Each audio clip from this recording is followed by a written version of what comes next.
Kuberi waktu kau 1 bulan untuk melaksanakan titah ini, katanya.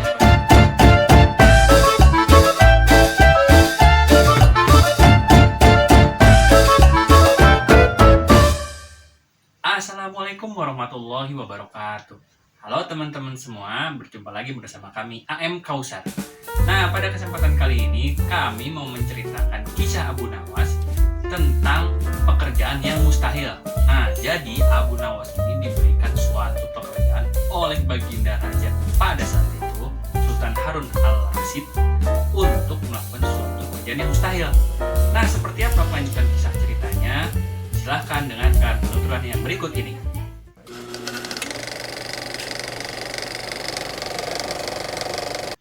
Jadi begini ceritanya teman-teman.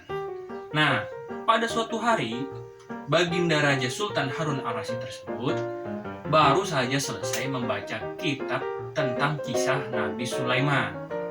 Nah, beliau itu sangat tertarik dengan kisah tersebut, di mana Nabi Sulaiman itu sanggup memindahkan singgasana Ratu Bilqis dari istananya ke istananya Nabi Sulaiman. Padahal itu kan jaraknya jauh banget ya. Nah, dan itu bisa dipindahkan dalam waktu yang sekejap. Nah, dia tuh sangat tertarik dengan cerita itu. Makanya dia tiba-tiba mendadak berpikir, wah, kalau saja istanaku bisa dipindahkan ke atas puncak gunung, nah, aku tentu bisa lebih leluasa nih melihat keadaan negeriku ini, pikirnya Baginda Raja.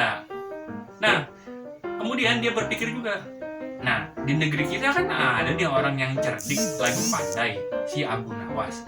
Pasti dia bisa lah memindahkan Baginda kerajaan atau istana ini ke atas puncak gunung.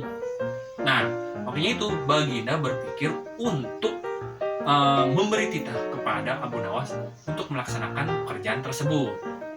Nah, kemudian Baginda mengutus para pengawalnya untuk memanggil Abu Nawas menghadap Baginda Raja di istana. Nah, setelah sampai di istana, Baginda bersabda kepada Abu Nawas, "Hai Abu Nawas," katanya Baginda, "sanggupkah engkau memindahkan istanaku ke atas puncak gunung agar aku lebih leluasa melihat keadaan negeriku?" katanya Baginda Raja. Abu Nawas nggak langsung menjawab. Abu Nawas hanya terdiam saja sambil keningnya tuh berkerut. Nah, setelah itu Baginda melanjutkan lagi titahnya tersebut. "Kuberi waktu kau 1 bulan untuk melaksanakan titah ini," katanya Baginda Raja. Nah, Abu Nawas kan mau nolak bagaimana ya, orang ini titahnya dari Baginda Raja.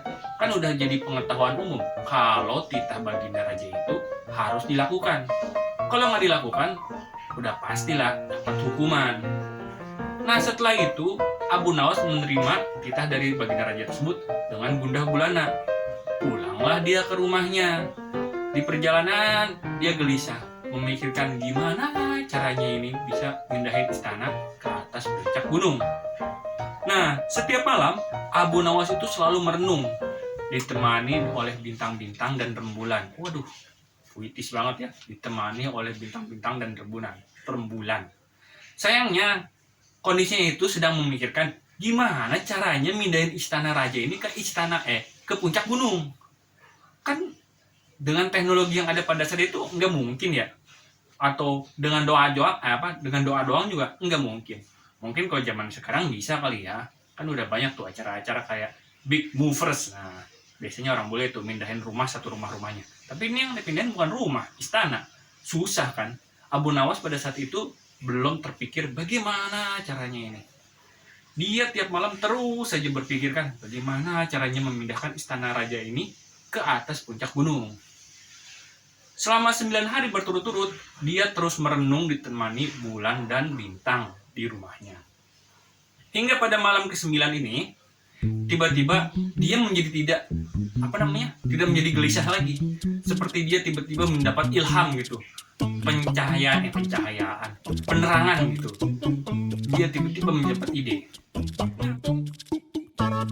Nah, besoknya Abu Nawas pergilah menghadap raja ke istana dengan hati yang riang dan gembira. Sesampainya di istana, Abu Nawas itu berkata kepada raja, Ampun paduka tuanku raja, katanya Abu Nawas. Aku menghadap ingin menyampaikan sesuatu hal yang berhubungan dengan pemindahan istana ke puncak gunung, katanya Abu Nawas. Kan Baginda seneng ya mendengarin cerita atau penuturannya dari Abu Nawas. Baiklah, bagaimana Abu Nawas? Katanya Baginda raja. Begini tuanku, aku mau mengajukan beberapa usul, katanya Abu Nawas. Baginda raja. Baiklah, apa usulanmu? Katanya Baginda raja, kata Abu Nawas. Aku minta agar pemindahan istana itu dilakukan pada hari raya Idul Kurban, katanya Abu Nawas, yang kebetulan akan dilaksanakan 20 hari lagi.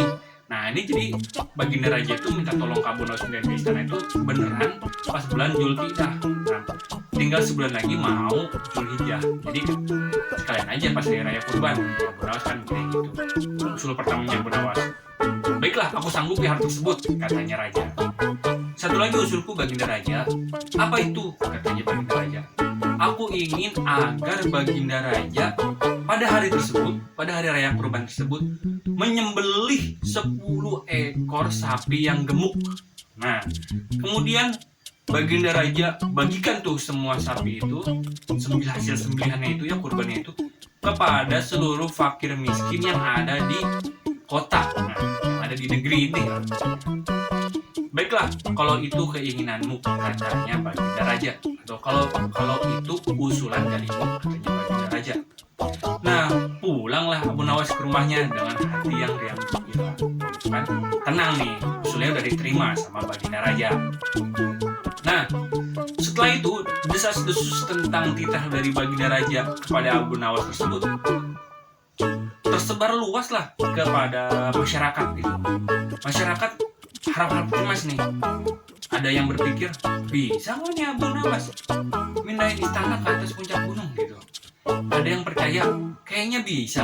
Kan selama ini Baginda raja kalau ngasih tugas yang aneh-aneh ke Abu Nawas selalu berhasil dilakukan sama Abu Nawas. Jarang ya kan? Tapi ada juga yang skeptis atau nggak percaya. Kayaknya nggak mungkin Abu Nawas bisa mindahin istana ke atas puncak bukit atau puncak gunung ya. Nggak mungkin, susah gitu. Bagaimana caranya? Semua orang begitu berspekulasi terus sampai akhirnya tiba pada hari H, pada hari raya Idul Kurban. Nah, pada hari raya Idul Kurban tersebut, semua orang akhirnya berbondong-bondong datang ke lapangan untuk melaksanakan sholat Id atau hari raya Kurban.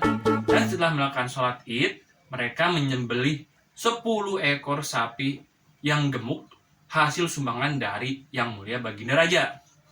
Setelah dipotong, sapi-sapi tersebut kemudian dimasak dan dibagikan kepada seluruh fakir miskin yang ada di kota tersebut. Nah, setelah hal tersebut selesai, maka tibalah giliran Abu Nawas untuk melaksanakan janjinya tersebut. Nah, kemudian Abu Nawas berserta rombongan orang yang banyak itu ya, kerumunan masyarakat, pergilah berjalan menuju istana. Sesampainya di depan istana, Abu Nawas bertanya kepada Yang Mulia Baginda Raja Sultan Harun al-Rasyid. Abu Nawas bertanya kepada Baginda Raja, "Ya Baginda Raja, ya Tuanku, apakah istana sudah kosong ya Tuanku?" Katanya Abu Nawas. "Sudah," katanya Baginda Raja.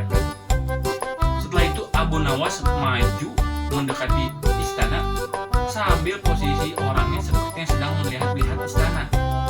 Telinga-telinguk itu melihat kiri kanan, telinga-telinguk. Sampai waktu yang agak lama. Kan Raja jadi kesel ya, nggak sabaran. Ini ngapain Abu Nawas kok nggak dipindah-pindahin istana saya? Katanya Baginda Raja dalam hati. Karena Baginda Raja ini nggak sabar, makanya Baginda Raja mendekati Abu Nawas sambil bertanya, "Hei Abu Nawas, kapan kamu mau mengangkat istanaku ke atas puncak bukit?" Katanya Baginda Raja ke Abu Nawas kan gitu. Nah, Abu Nawas dengan santainya menjawab, "Loh, aku sudah siap loh Baginda Raja, dari tadi aku sudah menunggu," katanya Abu Nawas. "Menunggu apa kau?" katanya Baginda Raja. "Aku sedang menunggu rakyat yang banyak ini yang berbondong-bondong ikut ke sini untuk mengangkat istana raja ini ke atas pundakku. Nanti kalau udah ada di atas pundakku, baru aku angkat ke atas puncak gunung," katanya Abu Nawas begitu. Mendengar perkataan Abu Nawas seperti itu, raja yang ada jadi bengong dan terheran-heran. Masih aja nih si Abu Nawas ini bisa lolos dari lubang jarum dari tugas yang kuberikan untuknya. Masih ada dia bisa ngeles gitu untuk menyelamatkan dirinya. Kurang cerdik apa coba Abu Nawas?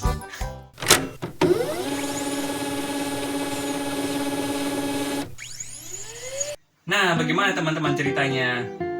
Cerdik kan Abu Nawas? Kurang cerdik apa coba dia? Dia membuat alasan baru agar alasannya dia itu bisa diterima oleh Baginda Raja Sultan Harun Ar-Rasyid, sehingga dia bisa lolos dari hukuman yang aturan diberikan kepadanya Abu Nawas. Kan kalau dia nggak bisa ngangkat istana ke atas puncak gunung kan, dia bisa dapat hukuman. Tapi dia membuat alasan baru yang membuat dia bisa lolos dari hukuman Baginda Raja, dengan berkata bahwa kalaupun rakyat bisa mengangkat istana ke pundakku, baru aku angkat ke atas puncak gunung. Ya masalahnya apa iya tuh rakyat yang segitu banyaknya bisa ngangkat istana ke pundaknya Abu Nawas untuk Abu Nawas bawa ke puncak gunung? Kan nggak bisa.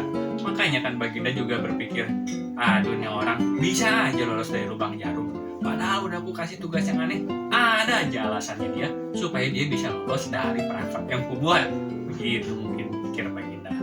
Nah makanya teman-teman, jangan sampai dikadalin sama orang. Kita harus cerdik kalau menerima tugas atau perintah dari orang. Tapi bukan cerdik nakalin ya, supaya bisa lolos dari perintah yang aturan kita kerjakan atau yang kewajiban yang harus kita kerjakan. Tapi lolos dari bahaya yang bisa menimpa kita. Begitu ya. Itu mungkin ya. Nah, patut dicontoh kecerdikan Abu Nawas, tapi ambil kecerdikannya, jangan keusilannya ya. Nah, cukup sampai di sini ya video kali ini. Semoga video kali ini bisa memberi inspirasi bagi teman-teman. Bukan untuk inspirasi ngeles dari tugas yang diberikan kepada teman-teman dari atasan ataupun guru kalian ataupun dosen kalian. Oke? Sampai jumpa lagi di video-video berikutnya. Wassalamualaikum warahmatullahi wabarakatuh.